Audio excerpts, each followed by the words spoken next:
Well, that's the great question. I mean, there may not be any way to enforce it. We already know the limitations of NCAA enforcement. We've seen it for decades. We've seen it recently with the college basketball scandal, which has basically been the biggest non-story in the history of college sports in some ways in terms of what it's actually resulted in.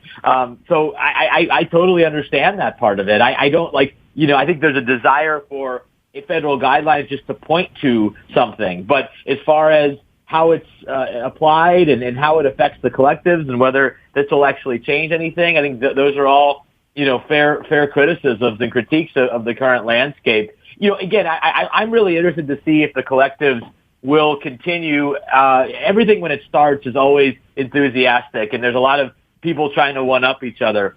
A couple of bad investments, a couple of those $1 million recruiting investments don't work out. Does it keep going like this? Does it evolve into something else? Are there market corrections coming? Most likely in some form. But I think to your point, I think it's going to be very difficult to enforce anything on those who are technically outside of the athletic department.